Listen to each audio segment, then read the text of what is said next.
Om Swastiastu. Perkenalkan, saya Niwayan Febrianti dengan NIM 18130411011, kelas 6A Pendidikan Biologi.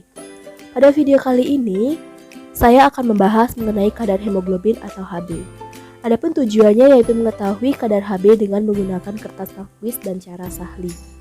Alat dan bahannya yaitu buku ajar anatomi dan fisiologi manusia dan buku sumber lain yang relevan, bacaan dari majalah, surat kabar, atau internet. Prosedur atau petunjuk pelaksanaannya yaitu menjawab pertanyaan berdasarkan informasi yang telah didapatkan pada buku ajar, bacaan dari majalah, surat kabar, maupun internet. Langsung saja, yang pertama, apakah kelemahan masing-masing cara pengukuran kadar Hb?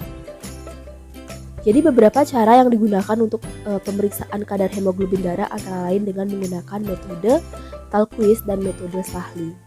Untuk metode talkuis, warna darah yang menempel pada kertas saring talkuis dibandingkan dengan warna standar yang tersedia pada buku talkuis.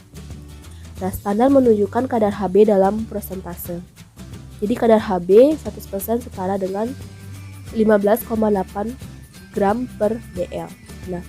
Nah, metode ini tidak dianjurkan untuk digunakan karena akurasinya kurang dan tingkat kesalahan ini antara 25-50%. Dan metode ini sudah jarang untuk digunakan, kadang-kadang digunakan dalam keadaan darurat. Kemudian yang kedua itu metode sahli.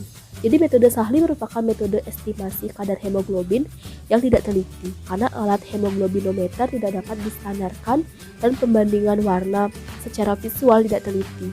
Metode sahli juga kurang teliti karena karbosi hemoglobin, base hemoglobin, dan sulfhemoglobin tidak dapat diubah menjadi asam hematin.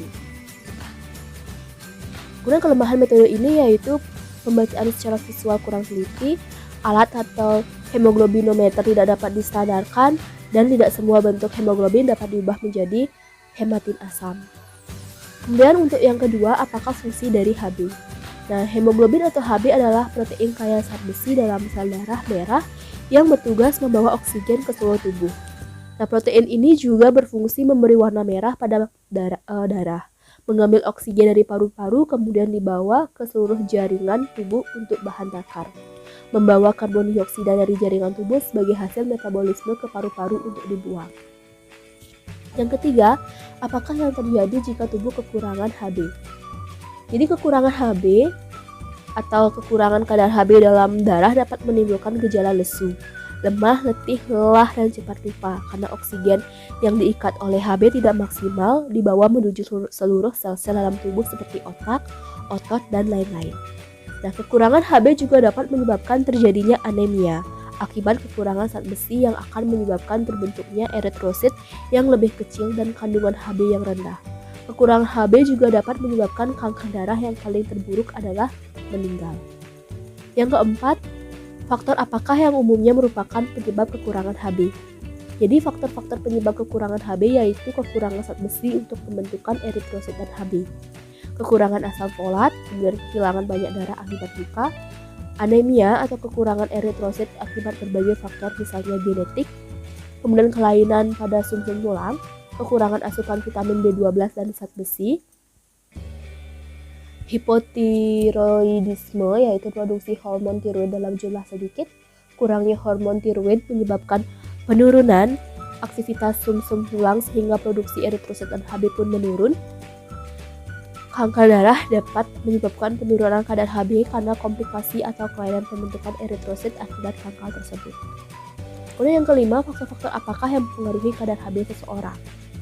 Jadi faktor-faktor yang mempengaruhi kadar Hb seseorang yaitu kecukupan asupan besi, asam folat, dan vitamin B12 untuk pembentukan eritrosit dan Hb. Metabolisme zat besi dalam tubuh untuk memproduksi eritrosit dan Hb. Gaya hidup seseorang seperti merokok dan minum minuman beralkohol dapat menurunkan fungsi organ-organ tubuh yang membantu dalam pembentukan eritrosit dan Hb. Fungsi organ tubuh yang membantu dalam pembentukan eritrosit penyakit tertentu seperti anemia, leukemia, thalassemia, maupun polisistemi. Nah, kemudian aktivitas fisik maksimal dapat memicu terjadinya ketidakseimbangan antara produksi radikal bebas dan sistem pertahanan antioksidan tubuh yang dikenal sebagai stres oksidatif.